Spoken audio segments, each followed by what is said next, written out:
This is the main gate of a great Roman city on the empire's northern frontier in Germany. It advertises the presence and the impact of Rome. And it's still here 2,000 years later. Rome was built to last. But it didn't.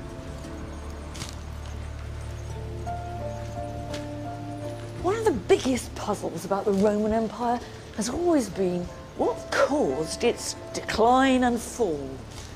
Historians have been debating that one since the 5th century AD, and we still haven't agreed an answer. There are all kinds of theories, from the sensible to the silly. Was it the invasion of barbarian hordes? Or was it galloping inflation? Was it corruption, public and private, too much sex? Or maybe too little sex?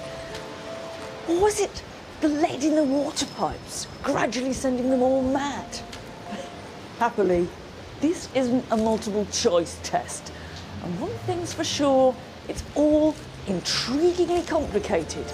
So bear with me.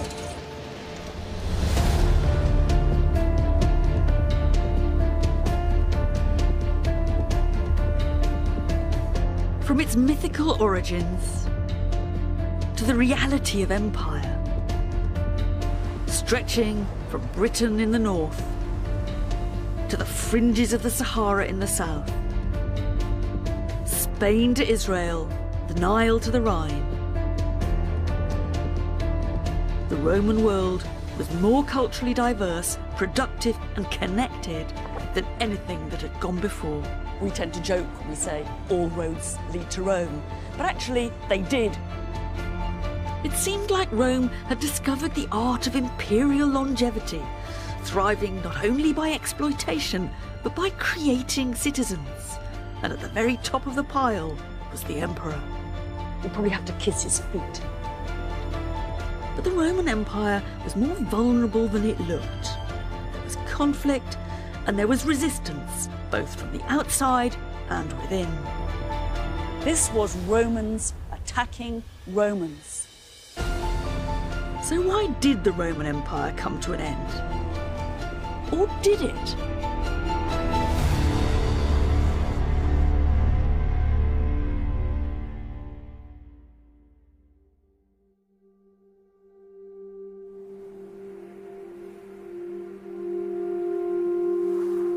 No one's ever going to know for sure what caused Rome's decline. It's not the kind of question that you can ever answer once and for all. But I'm going to unpick a story that makes sense to me. And I'm starting at one of the most recognisable and puzzling monuments in the Roman world. The 115-kilometre-long Hadrian's Wall that spans northern Britain. Built in the 2nd century AD, when the empire was at its widest, what its construction hints to me is a shift in the way the Romans saw the empire and what happened at its boundaries.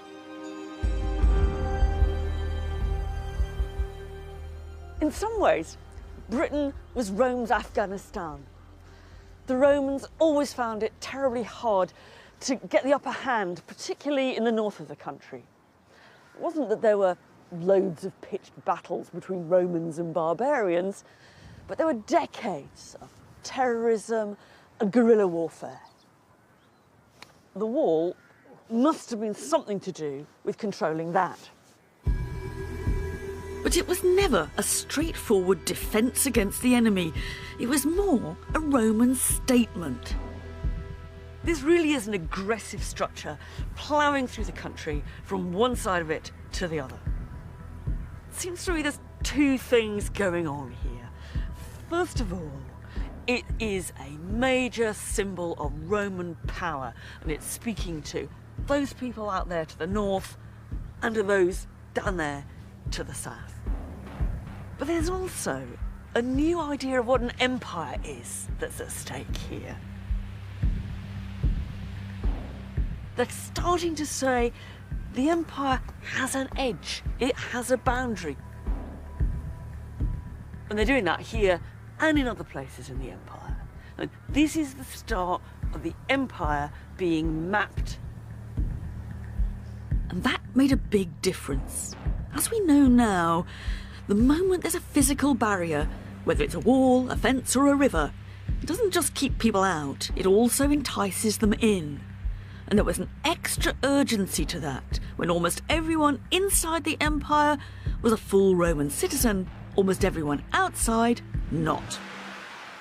It wasn't a simple standoff between insiders and outsiders, Romans and barbarians. The frontiers of the empire were always pretty porous in our terms, and you even find so-called barbarians serving in the Roman army. All the same, there was a whole series of flashpoints that put the empire on the defensive against invaders, against waves of refugees, and against economic migrants. And to be honest, it was quite difficult to tell the difference between those three. The effect of all that was somehow to turn the empire inside out. The centre of things was now on the margins. That's where more and more Roman cash was spent. It's where more and more Roman resources were eaten up. And it's where the decisions that really mattered were taken. In a way, the Romans on the frontiers, the soldiers and the generals became the key power brokers. The change was dramatic. In the 3rd century AD, emperors were usually raised to power by the legions, with little or no reference to the authorities in Rome itself, and they didn't last long either. Most of them barely had time to issue some coins and put up some statues before they were gone, often assassinated by the supporters of the next guy on the throne. One of this lot was Elagabalus, parachuted onto the throne by his granny and an army legion. If you believe the stories, he was a nasty piece of work, making Nero or Caligula look like pussycats. Bellissima. He was particularly well known for his flamboyant banquets. A meal with him was an experience to die for, and sometimes literally. The food was about as far out as you could get. Nightingales' tongues and ostrich brains were particular favourites. But it was artful too. He was particularly keen on colour-coded banquets.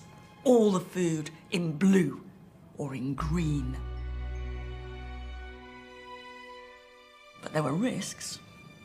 If you were at the bottom of the pecking order, you didn't get real food at all. You just got model food in wood or plaster. And all he could do was look at it. And on one occasion, he showered so many rose petals on his lucky guests that they smothered and didn't get out alive.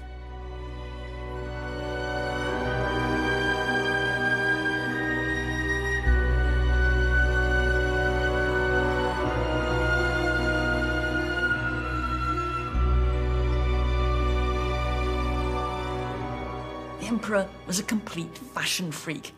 He never wore the same pair of shoes twice. He had his mum in the Senate, and he loved being pulled along in a wheelbarrow by naked ladies. He even went so far as to change sex, and he had a vagina surgically constructed. Now, this isn't all literally true. For a start, Elagabalus was only 14 when he came to the throne. At best, it's a fantasy about what it might be like having a very difficult teenager as emperor. At worst, it's black propaganda, invented after he'd been deposed. But there's a logic to it. It's a fantasy about a system under threat. The idea that the man on the throne was completely bonkers was saying more about the way the system was imploding than about the man or boy himself.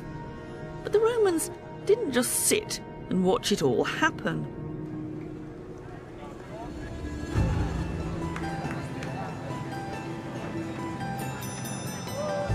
And the best way to explain how they tried to restore order. Prego, signora. Ah, grazie mille. Buon appetito. Is with another meal. This is called pizza romana. And one thing's for sure, no Roman ever ate it, because for a start, they didn't have tomatoes. But if you suspend disbelief for a bit, it's quite a good way of visualising the problems the Roman Empire's facing. The pizza is the empire. Rome is a tomato in the middle. Problem number one, the empire's very big. Communications across it, very slow. But Rome's here. It's really weeks away from getting its commands out to the frontiers. So what do they do about it? Well, as usual, the Romans improvised. They decided to cut the empire in two. It's quite difficult cutting an empire in two. And you can even go further. You can say, divide the empire into three with 3 joint emperors. You can even divide it, you can even cut it, you can even divide it into 4 with 4 joint emperors. The advantages of this are obvious. You get manageable chunks to administer. One emperor for that, one for that, one for that, one for that. The disadvantages are obvious too. This guy decides he wants to have this person's share, and so you get conflict. And what looked as if it was kind of devolution turns out to be disintegration. The other problem they deal with is what to do about Rome. And here we get another kind of devolution. We get a series of mini capitals, and these are the olives, for the different parts of the empire. That one, let's say, is in the east, that's Nicaea. This is Trier in Germany, or Ravenna or Milan in Italy. And those cities can be administrative centres for the different bits, and that makes all the kind of problems of communication and so forth much easier. What do you do about Rome in the middle, when all the decisions really are being made in these other capitals? Well, the answer is that Rome stays looking lovely, it stays being a grand symbolic centre, but it's not really doing anything. In a way, this poor old tomato has become a bit of a white elephant. The city of Romulus no longer controls the Roman world. Of course, it remained hugely symbolic, but some emperors ruled their slice of territory without ever even going to Rome. One-man rule, established by the first Emperor Augustus, was for a time devolved to multiple emperors in a divided empire. And this is the grand imperial throne room of the mini-capital at Trier in Germany. It's a building with some powerful messages. It's telling us, for one thing, that Rome was no longer the centre of Roman power. But in its modern reincarnation, there's a clue to an even bigger revolution that was taking place within the empire. It was later converted into a church, and as we'll see, that was no accident.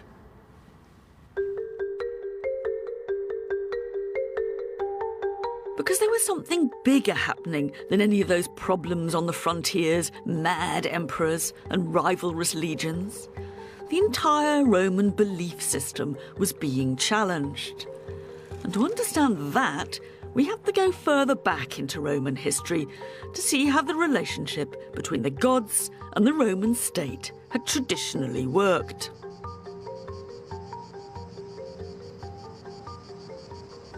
This is a Roman temple. You wouldn't come here for services or to be preached at. You wouldn't come to get married or to be part of a congregation. The chances are it'd be locked up most of the year anyway, guarded by some grumpy custodian. But if you did get inside, one thing you certainly would have seen is a statue of the god. That's the basic function of a Roman temple, to house the divine image. And that's what temples were often called in Latin. Ides, houses. And temples were everywhere.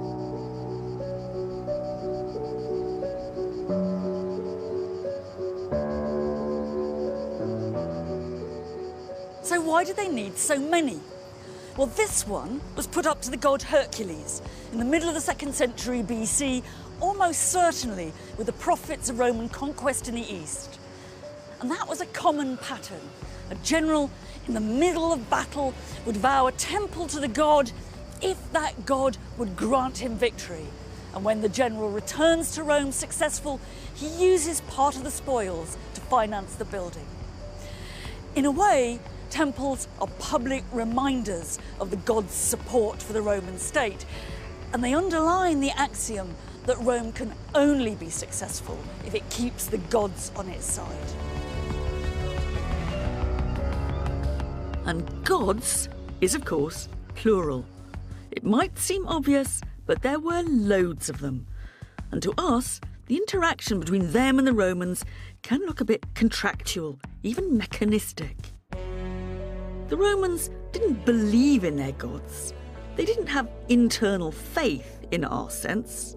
They simply took it for granted that the gods existed and would help them out so long as they fulfilled their side of the bargain by erecting temples or, above all, by sacrificing to them, usually animals, whether bulls, pigs or sheep. And we can glimpse how important that was in this once splendid sculpture, now a bit stranded in a Roman backstreet.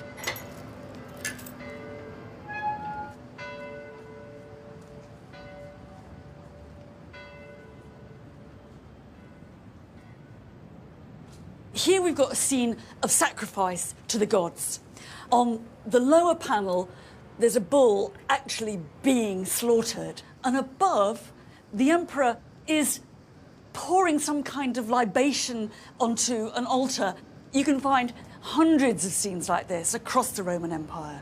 And the point they're making is that one of the functions of the emperor was to manage the relationship between humans and the gods. Religion and politics were bound up together.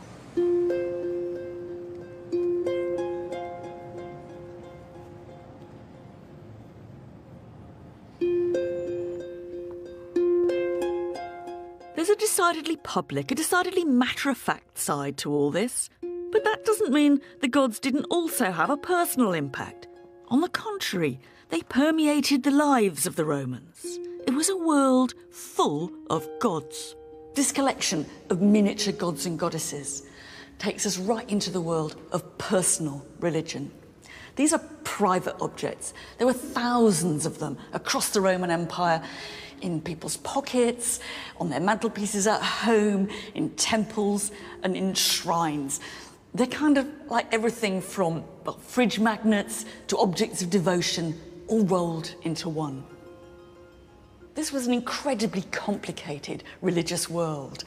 We're not dealing here with 12 gods and goddesses sitting up on Mount Olympus, each with their own job to do. Venus, the goddess of love, Mars, the god of war. That's what I learned at school, but it's very misleading. This is much more a question of a whole range of different divine powers which control the world in different ways and help us make sense of it. That might be questions of where did human life begin, or much more practical things like, will I get across the sea safely? In that case, you might have decided to turn to the god Neptune, the god of the sea, but equally you might have approached Minerva, who had to do with the craft of seafaring, or Hercules, who protected humanity in their struggles against adversity.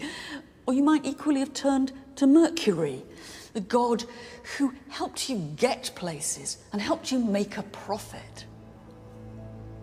This was an extraordinarily flexible religious system in which people made their own religious choices and they created their own religious world.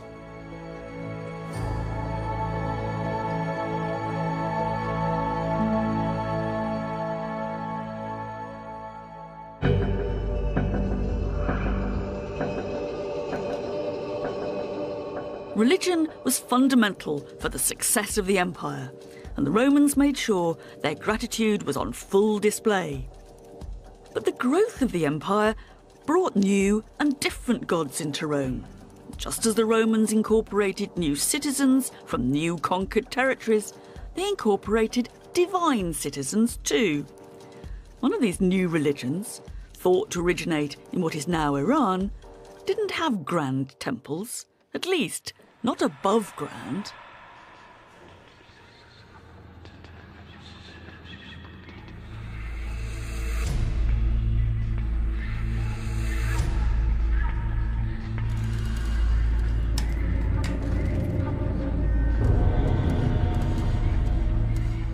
This is a wonderfully preserved temple of the god Mithras on an absolutely standard pattern all across the Roman Empire. They look a bit like this. It's dark, enclosed, and it was almost as hidden away then as it is now. It's actually all been done a bit on the cheap. This marble floor looks impressive enough, but it's obviously come from a Roman skip. And up here, they've even made their little steps by cannibalising some old inscription. Using whatever they could lay their hands on, they created an underground religious world, a cave, which was thought to be an image for the cosmos itself. This was a place where people came together to worship. The worshippers would have reclined here just as if they were dining, and presumably whatever ritual went on in the middle. To judge from the image of Mithras himself, usually shown killing a bull, animal sacrifice was central, even if other details are pretty mysterious. What we do know is that it was entirely men. This was about the most blokish religion in the Roman Empire, which is saying something. It was also a religion of initiation. You went through a series of stages or grades of initiation and getting closer all the time to a vision of the divine truth. The best clues to the strange world of Mithras comes from the imagery salvaged from several of his temples.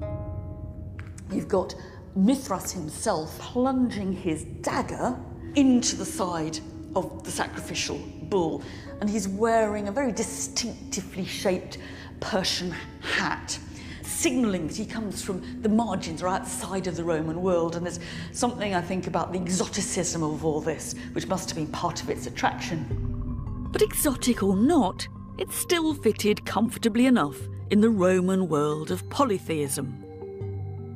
Real problems began when monotheistic religions came into contact with Rome. The worship of just one god and the exclusion of all others was something that went against basic Roman assumptions.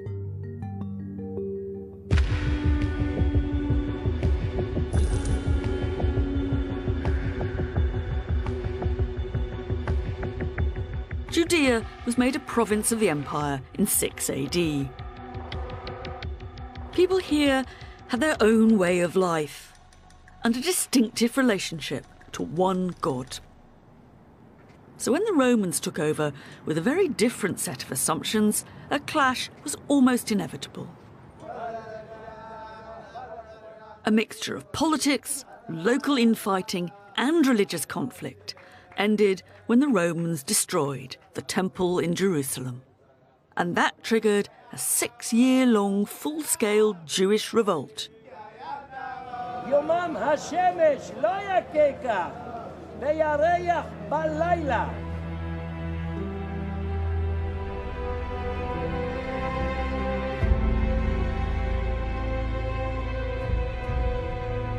The end of that war came at a desert outpost called Masada.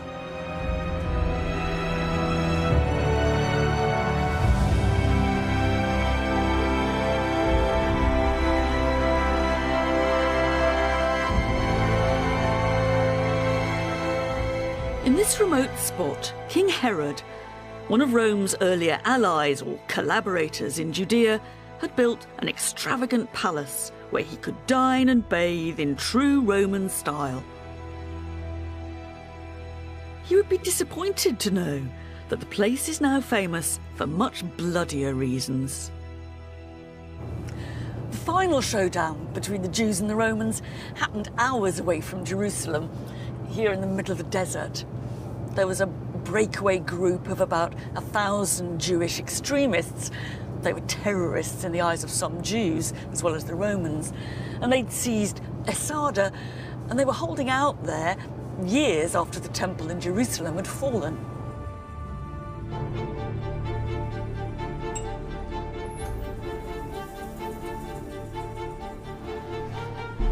The Jewish rebels made this rock their base and eventually met their deaths when the Romans caught up with them. To understand what happened next, I'm meeting historian Greg Wolfe in the ruins of the old palace. These forts look very impressive laid out as they are below. But at the time they were built, Jerusalem had fallen, the temple was destroyed, there's no opposition anywhere else. There was still a small group of people holding out up here for years. They're almost forgotten until a Roman governor decides he really ought to sort it out, and he sends the legions here. And so this is what we see here. It's a trace of a cleaning up operation. You can still make out where the forts and the siege wall are. And at a weak point in the cliffs, a ramp was built for a battering ram, and the Romans broke through the rebels' defences. One Jewish rebel, turned traitor, then Roman historian, recorded what happened next, although his version of events has long been disputed. We have this extraordinary story told by a very, very unreliable source who says that when the Romans got up here, when they built their ramp, their siege ramp, they came in, what they found was no living person. Nearly 1,000 people who'd been up here had, in some kind of mixture of suicide pacts and self-slaughter, had just gone, and there was nobody left except for piles of bodies and enough food to show they could have held out forever. But if this is true, who knows? It's become a powerful modern myth. So it's a story of heroic self-sacrifice for the cause. Self-sacrifice and no surrender, and that's what Masada means now, no surrender. Only a handful of bodies have ever been found here, and who they were is unclear. But the story of rebels who preferred suicide to enslavement lives on, and Masada remains a symbol of Jewish resistance. The conflict behind all this is often framed in religious terms, but the truth is more complex. You'd expect some kind of clash, wouldn't you? Because you've got a culture in Judaism which insists that there's only one God, dealing with a Roman imperial power that insists there's lots of gods. I mean, that appears irreconcilable. Yes, although there are things about what the Jews do that looks very familiar to a Roman eye. They perform animal sacrifice, they have a huge temple at the centre, and perhaps most of all, it's a religion grounded in one ritual landscape, one sense of place. It's a religion of somewhere. Which they can always manage that, can't they? That you can have a religion pretty much that is as weird to them as you can imagine, so long as it sort of belongs to somebody. So you know, they're sort of happy with the goddess Isis because she's the Egyptians' goddess. The Romans didn't expect those they conquered to abandon their own gods. Part of the point of polytheism is that it can accept and incorporate new and different divine powers. But they did expect them to recognise the relationship between the Roman state and religion. For the Jews, it's much more difficult to accommodate the Romans because their own history by now is a history of being subjected to one empire after another and being subjected to persecutions of different kinds. And so it's much more difficult for the Jews to fit the Romans into the system rather than the Romans to fit the Jews into their system. And that's where things broke down.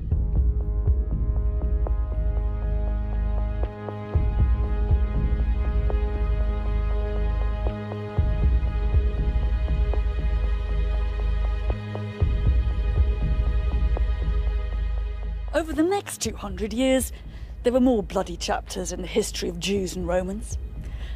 But to see it from the Roman point of view, what's just as remarkable is how far they managed to accommodate Judaism within the empire. They used taxation as a means of control. Roman emperors received delegations and complaints from Jewish communities.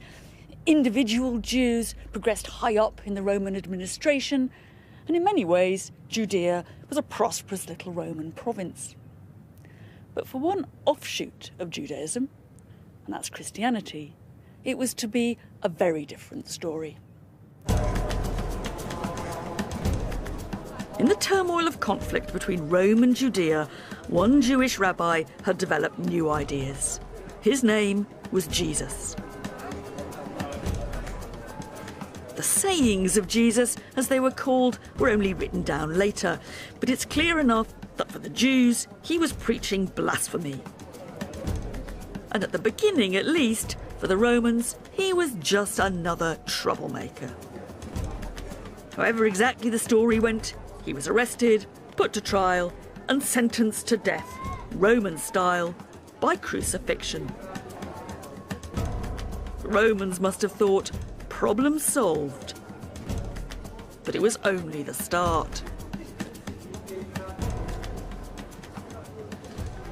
It was near here that Jesus came to be crucified, probably on some charge of civil disobedience.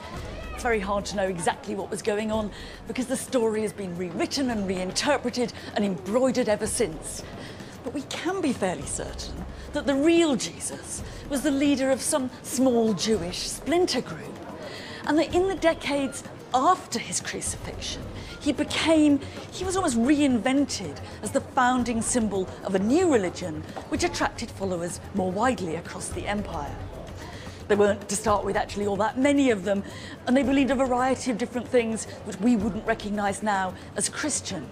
But at the core of it all, there was a new ideology that was challenging from within the empire itself old Roman certainties about how the world worked.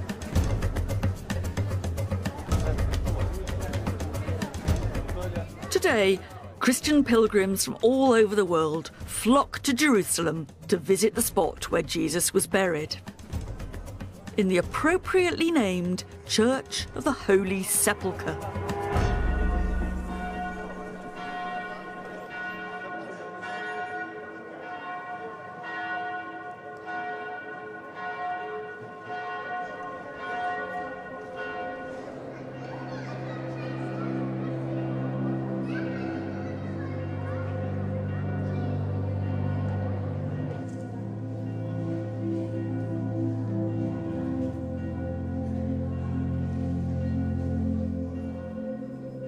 Although to call it a church is an understatement. Under one roof, a bewildering array of Christian sects fight to be heard.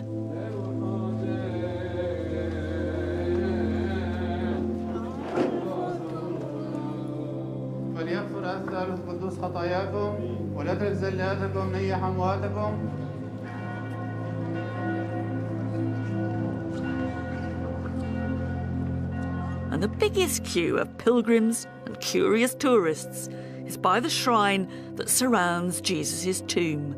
This is the holiest site in Christendom.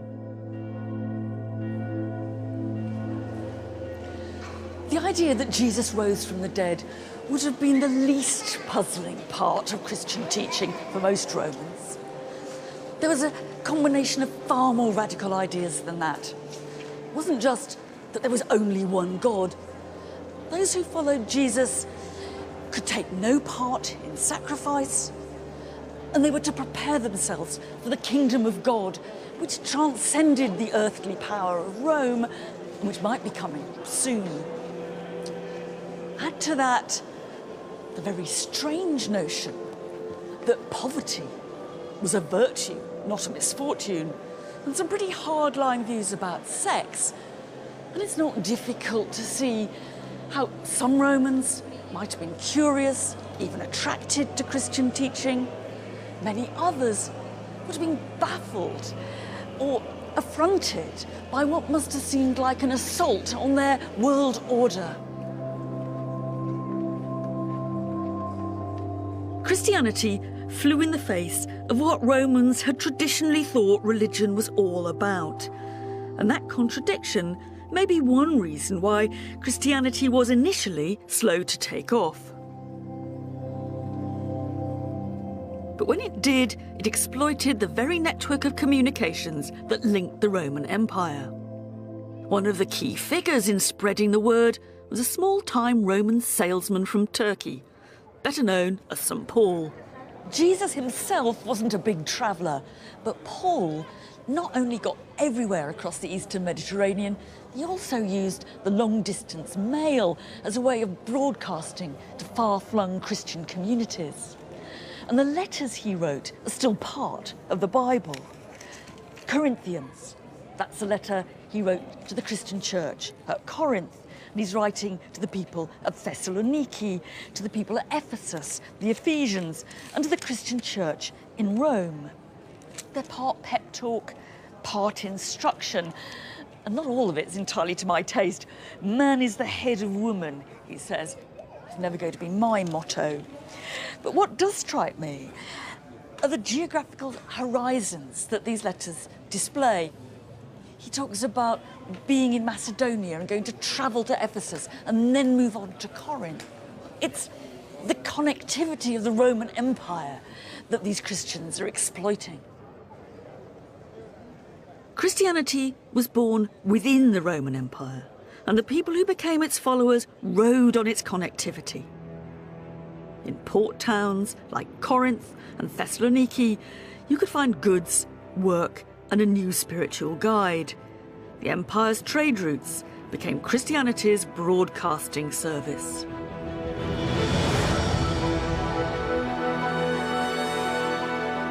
"200 years after Jesus' crucifixion, there were small groups calling themselves Christian across the empire and in Rome itself. Though there were not many in total, perhaps 200,000 out of an empire of 50 million, and there were very different shades of Christian too. This is a tombstone that really parades its Christianity. And the key word is this, written in Greek. It's ichthus, which means fish. It's not just a fish, because the letters of that word are also the first letters of a famous Christian slogan reading, Jesus Christ, the Son of God, our Saviour. Now, why they used that slogan, it's not absolutely clear. They might have been wanting a bit of secrecy. But if so, ichthus isn't a terribly clever disguise.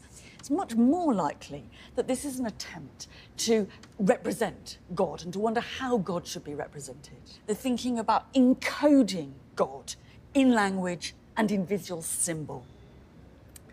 But there's more to this, and there's more gods in this tombstone. Up here, these two letters, DM, stand for Dies Manibus, to the gods of the departed spirits, the absolutely classic traditional pagan gods of the dead. So here we've got both Christianity and paganism on the same stone, and it's a wonderful encapsulation of just that blurry boundary between Christianity and paganism in the first Christian centuries.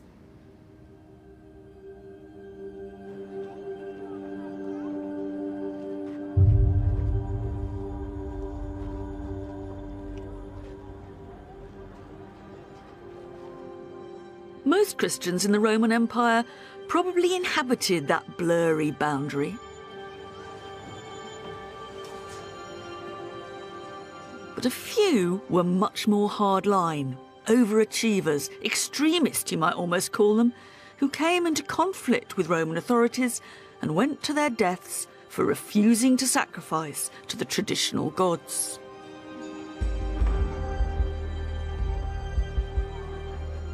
One spring day in 203 AD, a young Roman woman, the mother of a small baby, was thrown to the wild beasts in an amphitheatre not unlike this one.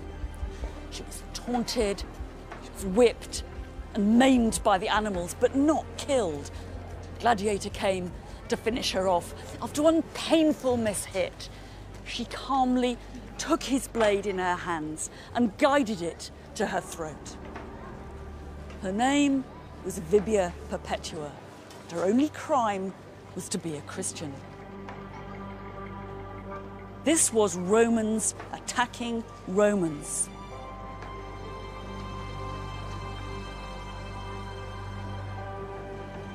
We tend to assume that Romans loved the spectacle of Christians thrown to the lions in the amphitheatre, but it really wasn't quite that simple. An amphitheatre was a highly ordered microcosm of Roman society. The spectators sat in a rigid hierarchy according to their social place. You couldn't just choose to shell out for a good seat on the front row like you can now. And the victims in the centre, the slaves and the condemned criminals, were by definition outsiders. They were never intended to be young Roman mothers like Perpetua, one of their own.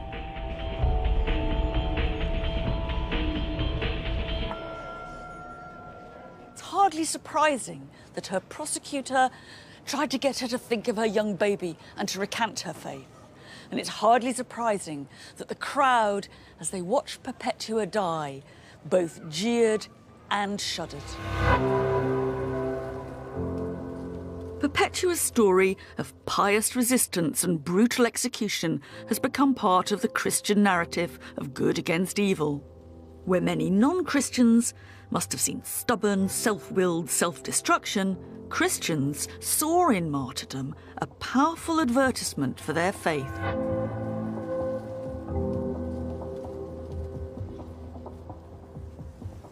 Long after their moment in the arena, stories of the killing, the torture, and the excruciating suffering were told and retold in meticulous and sometimes lurid detail. The bravery of the martyrs in the face of sadistic cruelty seemed to validate the faith for which they died and to offer other Christians an example they might glorify, though not follow. Quite why the Roman authorities chose to send them to their death remains something of a puzzle. That's largely because almost all the evidence we have comes from the Christian Romans themselves. It's an extreme example of history being written by the winners. If we try to see it from the side of the Roman authorities, the fact that the Christians refused to sacrifice threatened to disrupt the good relationship between the state and the divine powers, which ensured the success of the empire. It was pure treachery.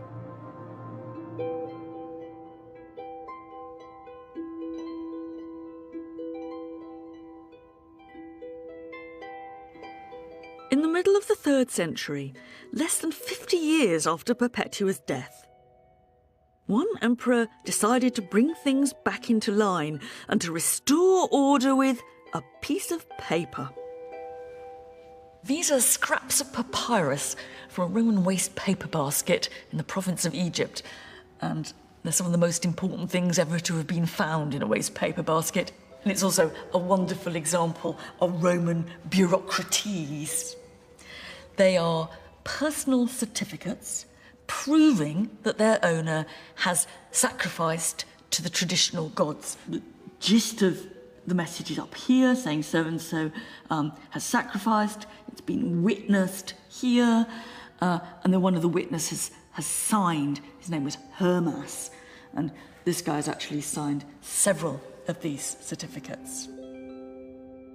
The reason why he's done that is because the Emperor Decius had ordered that everybody in the empire should prove they'd sacrificed to the gods. This is often treated as a centralised persecution of the Christians because, of course, true Christians couldn't sacrifice to the traditional gods. And we know, in fact, that some of them didn't and supposedly went to their deaths. But even Christian writers tell us that many of them, and this is, I think, where I would have been, either sacrificed anyway or just kept their heads down. what's going on in the Emperor's mind is also rather different, I think. I'm sure he's not planning more bloody spectacles of Christians versus lions. What he's wanting to do is to ensure that every single one of his subjects signs up publicly to the institution of sacrifice, which is the ritual that ensures the proper relationship between the Roman state and its gods, and ensures Roman success. I mean, in a way, this is a clumsy and rather heavy-handed attempt to restore political and religious order to the Roman world.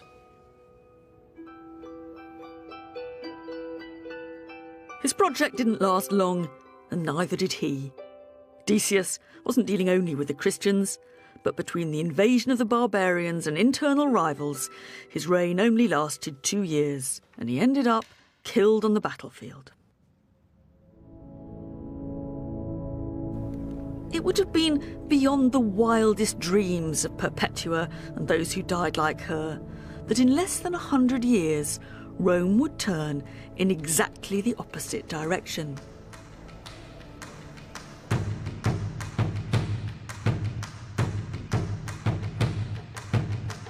After a century of chaos, one emperor made a pact with the very religion that looked as if it was undermining the empire. His name was Constantine, and eventually he became once more the sole emperor and aligned his power with that of the sole god, the Christian god, that is. These fragments are what's left of a colossal statue of the Emperor Constantine. Can't all have been in marble. It could never have stood up if it was. We have to imagine a brick and a bronze core, and these bits sort of stuck on the end. It's an entirely new vision of imperial power. Of course, there have been colossal statues of emperors before, but just look at that face. Superhuman, staring, almost abstract. This isn't an emperor who could conceivably be one of us. This is an emperor we have to worship. We probably have to kiss his feet. Constantine is a striking mixture of the old and the new. He comes to power in civil war, he celebrates a triumph, he acknowledges divine assistance, and he has a big building programme in the city of Rome. All that's very traditional. What's new is that the god whose help he acknowledges is the Christian god, and what he builds in the city is not temples, but it's churches. We really don't have a clue why Constantine became a Christian.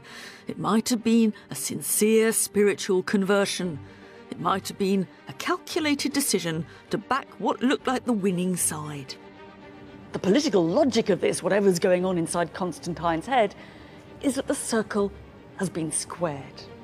The universal empire, instead of fighting the universal church, has done a deal with it. From now on, empire and church are going to walk side by side. One way of seeing this is as a revolution. Fundamental aspects of being a Roman have changed. Hierarchy, faith, morality, sex. But in another way, Constantine has reinvented the original model of Roman power around a new god.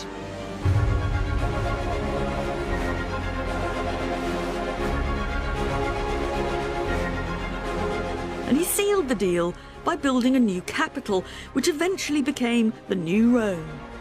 Constantine's city was Constantinople. We now know it as Istanbul.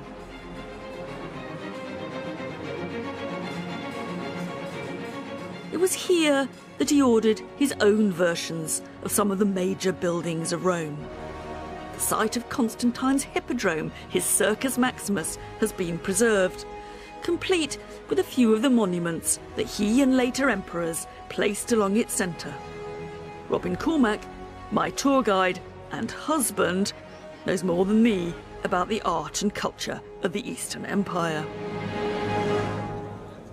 I think this is a really impressive monument. They were really proud of it. The amazing achievement is to get that obelisk from Luxor onto this stand And they were so proud of what they'd done that they have 2 inscriptions saying how difficult it was, and they have the pictures of the putting up of this. You can see the ropes here to winch it up. This is Roman technology as it ever was. At its best. But why did Constantine choose to build his city here? It only happened because he'd won his last battle against his rival Roman emperors, and it's a victory city. He looked around, he chose a city near to where the battle was, the city of Byzantium, and he turned it into a massive, powerful new city named after him, Constantinople. So it shows he is now the single Roman emperor. So did it feel like a specifically Christian city? Did it feel different? No, it looked like a Roman city with all the trappings. And what he did do was bring lots of pagan statues here, so that you've got those in the Hippodrome and elsewhere. So much so that there's the famous saying that this city was built up by denuding all the other cities of the Roman Empire. I mean, it must have been a bit odd to see an emperor who's sponsoring Christianity, decorating his city with pagan gods, great works of art that he's sucked in to decorate it from all the other bits of the empire. Yeah, well, he's a powerful emperor, isn't he? Yeah. This is a display of power. He made this a traditional Roman city with all the features that the biggest city he knew, Rome, had. They didn't call themselves Byzantines, they called themselves Romans, and they're absolutely convinced that they were the Roman Empire. In fact, here in the East, the Christian Roman Empire lasted right up to 1453, when the Ottomans conquered Byzantium. In the West, it was a different story. Rome was still Rome, but it was more a showcase of architecture and culture than the capital of power. But the northern frontiers were more porous than ever. Outsiders pushed in. And even if it was now a hollow symbol, the city of Rome was still a prize. Driven by the Huns, various tribes like the Visigoths, the Ostrogoths and the Vandals moved towards the Western Empire. The legendary sack of Rome didn't happen once, but 3 times. Roman armies were defeated, citizens were killed, and the city itself was looted and pillaged.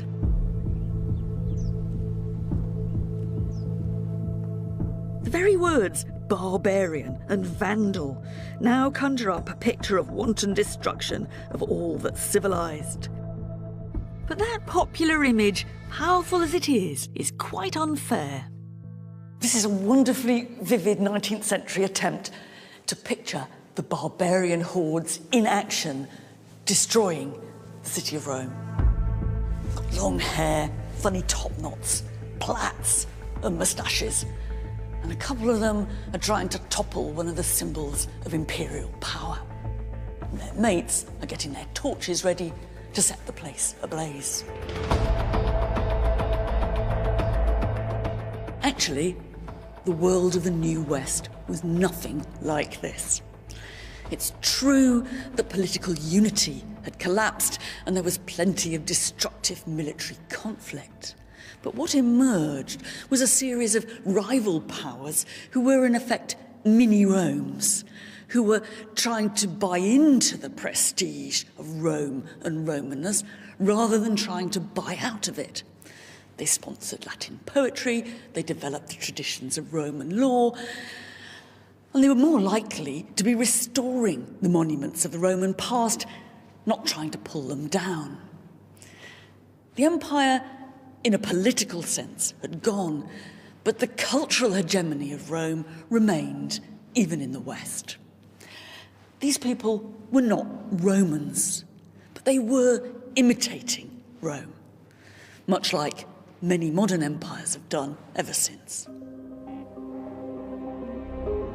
With these barbarians imitating the Romans so closely, can we really call it the fall of the Roman Empire? How do you decide how or when an empire starts or ends? What counts? Is it territorial control? Is it law or culture? Is it the Roman brand? There has been an enormous transformation, and in many ways, this is no longer the empire that looked back to Romulus with his definition of what it meant to be a Roman. It's a transformation, a revolution almost, that I see clearly here in what was once Rome's mini capital of Trier in Germany, in the grand imperial throne room that later became a church.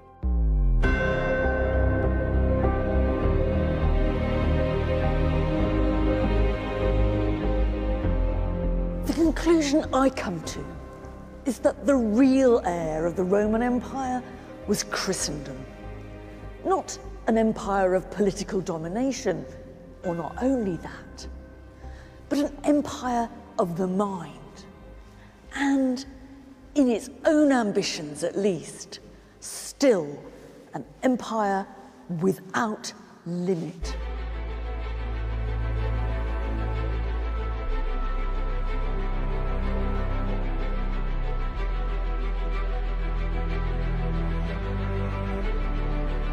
From the mythical beginnings of Romulus and Remus to the political and military systems that enabled expansion, it's the image of Rome that, for better or worse, has acted as a benchmark for so many later empires. Britain, Russia, America, even Nazi Germany have all tried to recreate what they saw as the glory of ancient Rome. And they haven't avoided some of the same problems, dilemmas and conflicts of imperial rule. Today in the West, we still wonder where our boundaries lie and what limits should be placed on inclusion. We've inherited the Romans' ambivalence too, questioning whether the ends ever justify the means, the tears alongside the victory parades.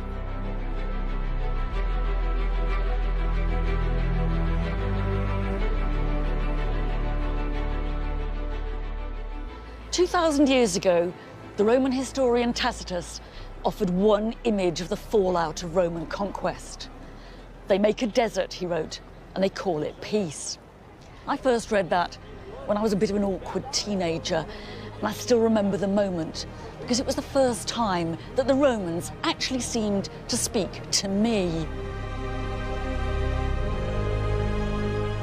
It was the brutal clarity of it that was so striking. And I guess that ever since, however much I've admired the Romans, however much I've been repelled by them, they've always held my attention. For me, it's the conversation that we can still have with the Romans that's so important. A conversation that makes us think harder about ourselves and about the ideas and problems that we have in common with them. There's a little bit of the Romans in the head of every one of us. And that's why Rome still matters